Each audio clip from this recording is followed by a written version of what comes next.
Selamat siang teman-teman. Hari ini pertemuan kedua menyangkut hukum perikatan. Lanjutan dari pertemuan pertama. Materi lanjutan mengenai sistematika hukum perikatan. Dalam sistematika hukum perikatan terdiri dari 18 bab. Bab pertama mengenai ketentuan umum, pasal 1352. Bab kedua, perikatan lahir dari perjanjian, pasal 1313. Yang ketiga, perikatan lahir dari undang-undang. Yang bab keempat maksudnya hapusnya perikatan, dan bab kelima sampai bab 18 itu mengenai ketentuan khusus dan ketentuan umum. Sistematika hukum perikatan ini merupakan asas. Di dalamnya itu ada asas prinsip dasar perikatan. Semua ketentuan umum berlaku bagi ketentuan khusus sepanjang dalam ketentuan umum tidak diatur secara khusus. Perikatan yang terjadi karena perjanjian. Nah, definisi perjanjian. Perjanjian adalah suatu persetujuan. Suatu persetujuan adalah suatu perbuatan dengan mana satu orang atau lebih mengikatkan dirinya terhadap satu orang atau lebih. Bisa dilihat dalam pasal 1313 KUH Perdata. Nah, pasal 1313 ini menuai kritik. Nah, kritiknya itu tidak lengkap dan sangat luas. Maksudnya apa? Ya, kita lihat. Yang pertama, tidak lengkap. Ada kalimat satu orang atau lebih mengikatkan dirinya, yang berarti bahwa perjanjian sepihak saja dan perwakilan sukarela. Padahal perbuatan melawan hukum. Nah, materi selanjutnya saya sudah sampaikan bahwa perwakilan sukarela itu dikategorikan bukan perbuatan hukum. Tapi di dalam pasal 13 menyebutkan ada perwakilan sukarela di dalam. Padahal itu perbuatan melawan hukum. Nah, tapi perwakilan sukarela ini bukan perbuatan hukum. Bukan perbuatan hukum, sangat berbeda dengan perbuatan hukum. Tapi mengapa pasal 1313 ini KUH Perdata menyebutkan di dalamnya ada perwakilan sukarela? Makanya dikatakan tidak lengkap. Kemudian sangat luas. Karena perbuatan mencakup pula perbuatan melawan hukum.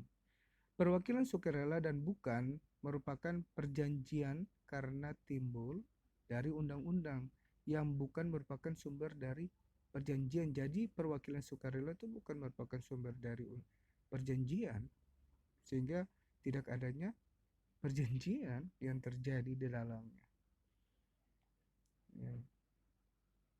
Next. Karena rumusan pasal 1313 BW terlalu luas, definisi perjanjian dirumuskan sebagai berikut. Perjanjian adalah suatu perbuatan hukum di mana satu orang atau lebih saling mengikatkan dirinya terhadap satu orang atau lebih. Artinya banyak, luas, mengikatkan diri, di mana satu orang mengikatkan diri terhadap satu orang atau lebih. Jadi tidak secara spesifik menyebutkan berapa orang seperti itu. Terlalu luas. Pasal 1313 BW adalah perjanjian obligatoir. Apa sih perjanjian obligatoir? Perjanjian obligatoir ini itu perjanjian yang menimbulkan hak dan kewajiban bagi para pihak, dan apabila dilanggar dapat dituntut pemenuhannya. Nah, jadi ketika terjadi pelanggaran di dalamnya, itu pasal 1313 BW juga sudah mengatur mengenai perjanjian obligatoir ini. Sedangkan ada di dalam pasal 1365 menyangkut poin prestasi. Jadi Itulah sebabnya ada kritikan terhadap pasal 1313 ini. Nah, lanjut. Tidak jelas, hanya menyebutkan perbuatan saja, sehingga bukan perbuatan hukum pun bisa disebut sebagai perjanjian. Nah, sedangkan bukan perbuatan hukum sangat berbeda sama perbuatan hukum. Nah, bukan perbuatan hukum ya tidak akan ditimbulkan suatu tidak adanya suatu perjanjian di dalamnya. Gitu. Kan bukan perbuatan hukum, sedangkan kalau melakukan suatu perjanjian, kita sudah melakukan perbuatan hukum. Karena ada apa? Ikatan. Ada sebab akibat yang timbul daripada perjanjian itu sendiri atau perikatan itu sendiri. Sehingga tidak jelas. Nah, kemudian tidak tampak asas konsensualismenya di dalam. Terus bersifat dualisme, artinya dilema, ada pertentangan di dalamnya. Ada yang setuju dengan pasal 1313, ada juga yang bertentangan dengan pasal 13, artinya mereka tidak setuju karena tidak jelas dan tidak lengkap. Tidak jelas, tidak lengkap, dan sangat luas untuk definisinya. Seperti itu. Itu yang menjadi kelemahan dalam pasal 1313 BW, Burgerlijk Wetboek. Nah, dari kritikan pada pasal 1313 itu muncul teori baru dari Van Doon.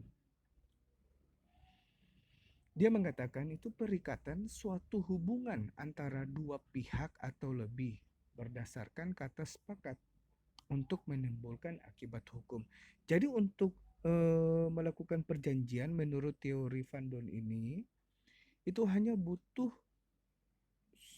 satu dua pihak. Kemudian ada kata sepakat. Terakhir ada akibat hukum. Nah, jadi kalau sudah ada satu dua pihak, kedua pihak, kemudian ada kata sepakat di dalamnya, nah, dan yang terakhir menimbulkan akibat hukum. Akibat hukumnya berupa wan prestasi. Seperti itu. Nah, lanjut. 3 tahap dalam membuat perjanjian. Ya. 3 tahap dalam membuat perjanjian. Yang pertama, tahap prakontraktual. Yang kedua, tahap kontraktual, prakontrak, dan tahap postkontraktual. Apa sih tahap prakontraktual itu? Nah, prakontraktual itu di dalam tahap ini para pihak sedang saling menjajaki. Nah, artinya sedang dalam masa proses negosiasi antara kedua belah pihak, tawar-menawar, ya, sampai terjadinya suatu kesepakatan. Nah, negosiasi adalah proses untuk mencapai kesepakatan, kata sepakat. Nah, untuk kerjasama, di mana para pihak saling memberikan konsensi satu sama lain. Di dalam prakontraktual ini, itu ada negosiasi, memorandum of understanding, studi kelayakan, dan yang keempat, negosiasi lanjutan. Nah, lanjut. Untuk tahap kontraktual, apa sih tahap kontraktual itu? Tahap mulai terjadinya perjanjian sampai pelaksanaan perjanjian selesai. Dalam tahap ini dilaksanakan pemenuhan syarat sahnya kontrak. Pelaksanaan prestasi sampai berakhirnya kontrak. Jadi tahap kontraktual ini itu sudah terjadinya perjanjian, sudah dilakukan perjanjian sampai pelaksanaan perjanjian itu.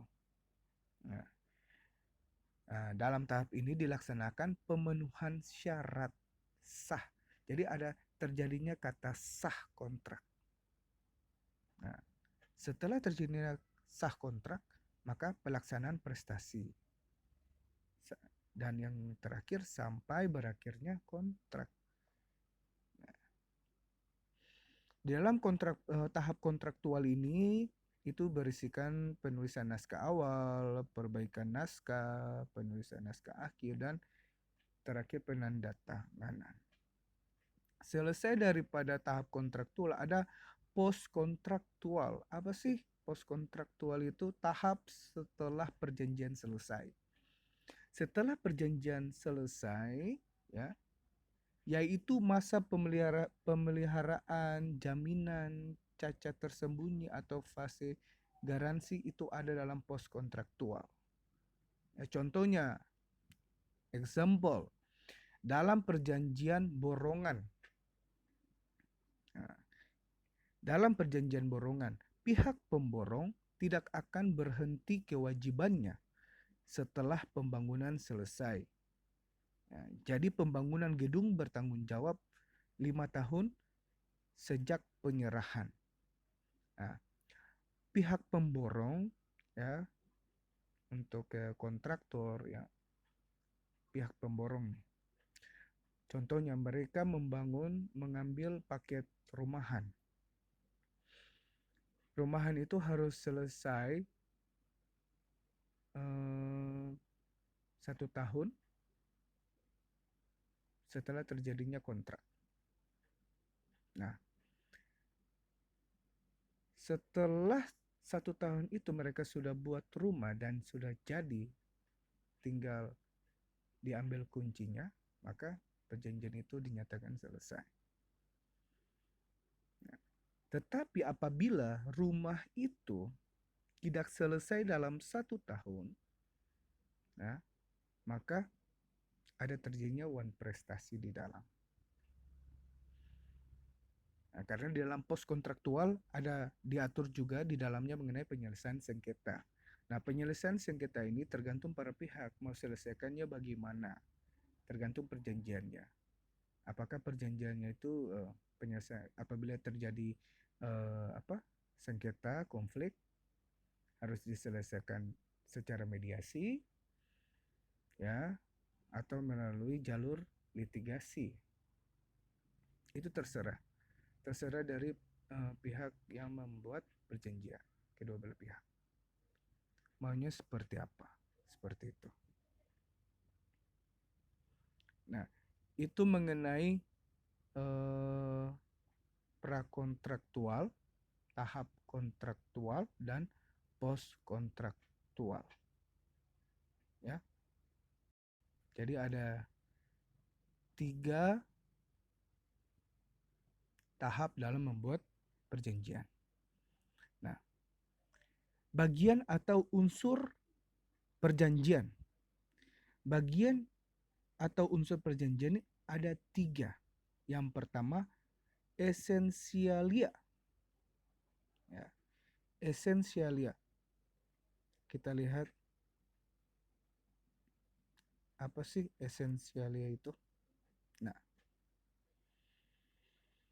esensialia atau bagian esensialia merupakan bagian dari suatu perjanjian yang harus ada. Sehingga apabila bagian tersebut tidak ada, maka perjanjian tersebut bukanlah perjanjian yang dimaksud oleh pihak-pihak.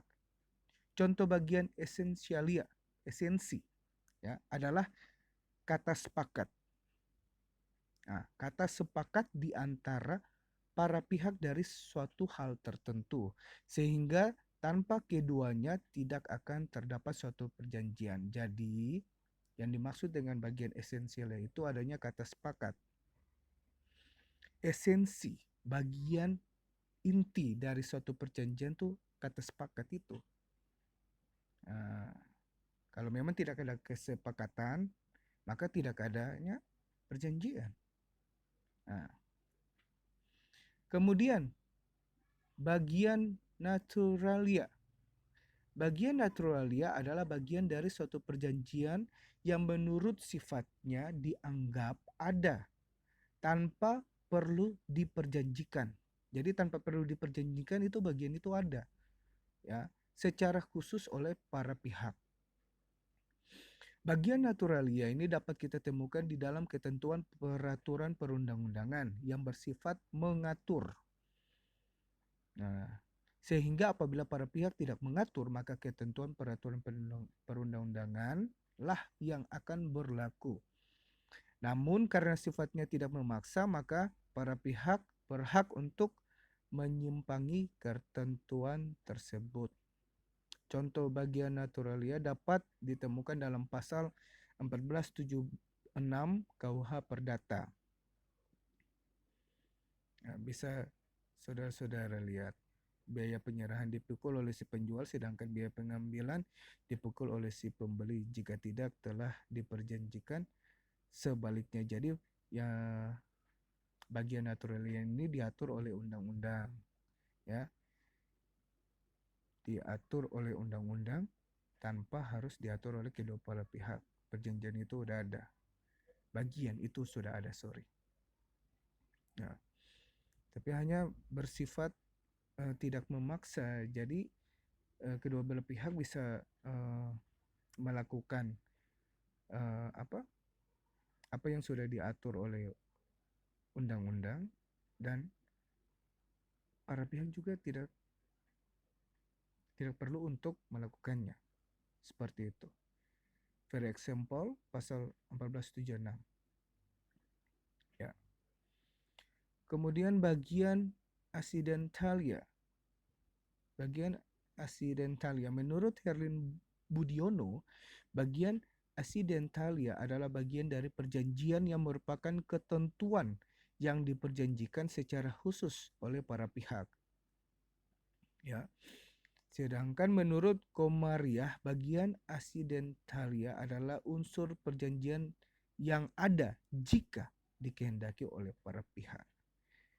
Jadi menurut Herlin Budiono, bagian accidentalia itu bagian dari perjanjian khusus.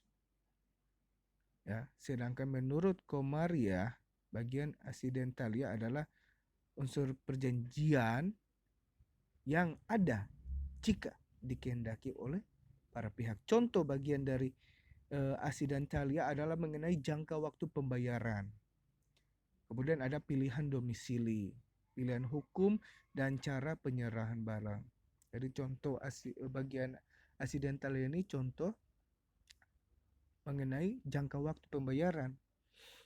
Itu kan makanya tergantung kedua para pihak mau seperti apa jangka waktu pembayarannya. Nah, yang jelas di dalam suatu perjanjian, apalagi perjanjian utang piutang, pasti ada di dalamnya mengenai jangka waktu pembayaran. Kemudian pilihan domisili, lingkungan domisilinya di mana? Apa kalau di Ambon atau di mana?